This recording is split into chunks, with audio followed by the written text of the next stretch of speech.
In this lab, we were tasked with modeling the motion of a mass attached to a spring given a video and an initial set of conditions. We extracted data from the video using Tracker and then entered a series of equations into GlowScript to create this computational model. All of this was accomplished through our understanding of different forces and energy interactions. The overall goal of this lab was to understand the energy principle and how the change in energy for a system will equal the work done on it. This is very important to understand because everything in our life revolves around energy and the amount of work we must put in to get the results we want. I found that my computational model was slightly faster than my observed results, and this was likely because we did not account for drag in the model. Despite this, I was still able to verify the energy principle in this lab. The first fundamental concept in this lab is the energy principle, which states that the work done by all forces acting on an object equals the change in the kinetic energy of the object.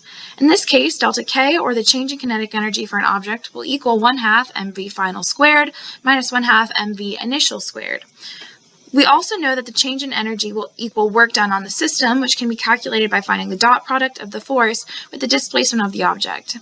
However, when a system has objects interacting within it, there is both kinetic and potential energy. We can still calculate kinetic energy using 1/2 mv squared. We will also use gravitational potential energy on Earth, which can be calculated by multiplying the mass times the acceleration constant of 9.8 times the displacement of the object from the Earth. Lastly, we can calculate the spring potential energy using 1/2 times the spring constant times the extension of the spring squared. When putting the provided video in Tracker, we can see that the ball is moving both horizontally and vertically. I'll play the video now. The graphs to the side show the x and y coordinates positions plotted against time, and we can see that in both cases, the ball is oscillating back and forth.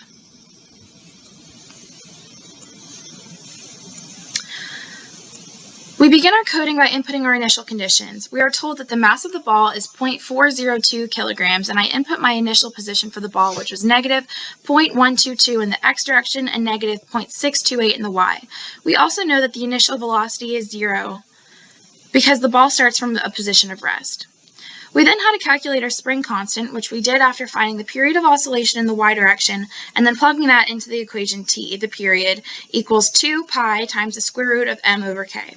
We then found that the relaxed length of the spring, because we know that the gravitational force had to equal the spring force at equilibrium. Following this, we found that the extension of the spring S would equal the magnitude of L, the extended length of the spring, minus the relaxed length. We then inputted our known energy equations for kinetic energy, gravitational potential energy, and spring potential energy, which were all discussed earlier. Using the conservation of energy, we know that all of these must equal the total energy. Next, we changed our variable names and the gravitational force to have negative mg in the y direction. We then calculated our spring force using negative k times s times L hat. We know that this net force must include all acting forces, which in this case is the addition of the spring and gravitational forces. We update our ball's velocity and position as we have done in past labs and then update the spring. We then updated our earlier formulas and reset variable names to calculate the changes in energies.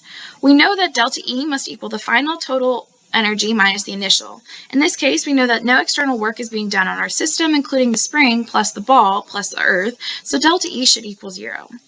I will now play my final results. The red ball represents my experiment results, while the blue ball is my computational prediction. You can see that the red ball is moving slightly faster than the blue ball, but they move relatively close together.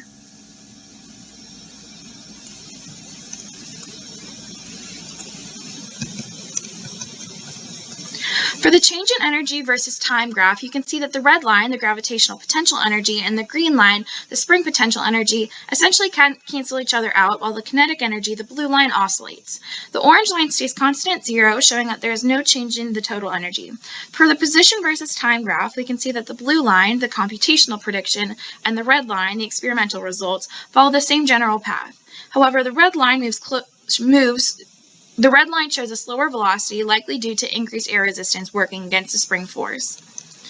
The energy principle is satisfied in this lab. We know this because the total change in energy was seen to equal 0 in our graph throughout the entirety of the ball's motion. This is confirming the fact that no work was done on our system and shows that delta E really does equal work.